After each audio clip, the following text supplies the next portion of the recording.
elkeen van julle se harte en ek weet dit. My mom was much loved. I just stand here and I think this afternoon of Elsie when and Swanee, she came to see my mom and these were her words when my mom was just taken ill. Pat, jy was altyd daar vir ons. Jy het vir ons gebid. Nou bid ons vir jou. And that was not the only one. Beloved, if we can only be like Pat Nelson, through all the years, through everything, through raising us as 5 sons. My father died when I was in matric. And the other boys this afternoon, each one of them. She was incredible. It's a privilege to call her my mom. I know moms are special, but mine was the best. En wat 'n ouma grootjie. It's just incredible. So, wow. Sure. So this afternoon, I want to share a scripture, and we need to take this to heart. My mom knew the Lord from a youthful age. And I know that one day up in Johannesburg, she was visiting. She came with me to church, and I know she there had a fresh, mighty experience with God. Her life from then was filled with God's Spirit in such a powerful way. And from then on, she lived for the Lord like never before. This afternoon, I turn to 2 Peter. And as I believe we know these are the words of Peter, but these would be the very words of my mom. Dis my ma se woorde vanmiddag. 2 Peter chapter 1 verse 12. Peter writes here and he says the following, I read. He says, so I will always remind you of these things, even though you know them and are firmly established in the truth. I believe this afternoon, I trust we are all firmly established in the love and the mercy of Jesus Christ. He says in verse 13, but I think it's right to refresh your memory as long as I live in this tent of this body. Because I know that soon I will be put aside. I will put it aside as the Lord Jesus has made it clear to me. And I will make every effort to see that after my departure, you will always be able to remember these things. That's just by way of introduction.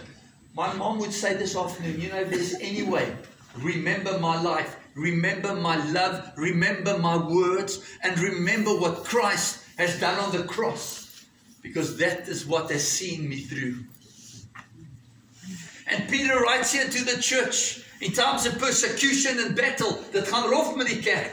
Daar's mense wie vir hulle geloof sterwe. Daar's vervolging. En Petrus sê, my eie lewe is op 'n einde. Maar ek wil julle graag herinner, ek wil julle vertel, dat julle moet vashou en vasstaan. Because folks, we need to finish the race. And we need to finish strong. We can't sit next to the road. Ons moet klaarmaak. So Peter writes here to the church, and he says, I will always remind you, and he writes the letter. He says, I think it's right to refresh you, because I know the third time he uses the word, I'm going to be put aside. I'm out of here soon.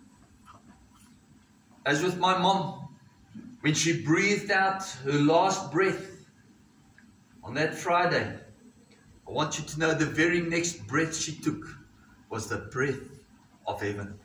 I know that. And he says, I'll make every effort. Verse 16, Peter writes and he says, we, and he's talking about the apostles, he says, we did not follow a cleverly invented story. Some versions have fables. Die Afrikaans sê, ons het nie met mooi stories gekom. Peter says, when I came to you, We did not follow a nice, cleverly invented story. Beloved, this afternoon, the salvation of Jesus Christ, the resurrection of the dead is not a story. It's real.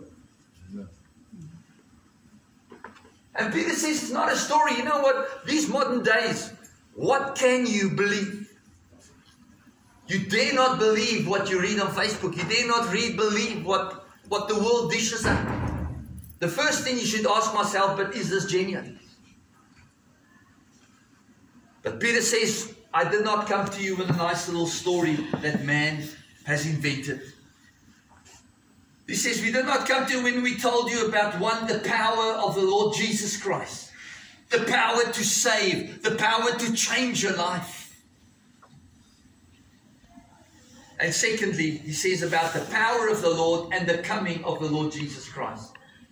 Jesus Christ is coming again. For my mom, he came at Friday. And as I said so carefully, it was so special. We'd been with her the whole morning, and I nipped out just to go and something to eat. And Eric and Hoffie was there. And she was lying there. And the next moment, beloved, she just sneaked out of there.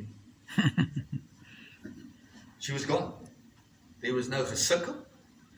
There was obviously straight. She breathed out the last, and they didn't even know it. She was gone. Jesus had come, and the angels. Thank God. Thank God for all that God did that last week, and the time we could spend, and I could share and sing and spoke stuff into her life.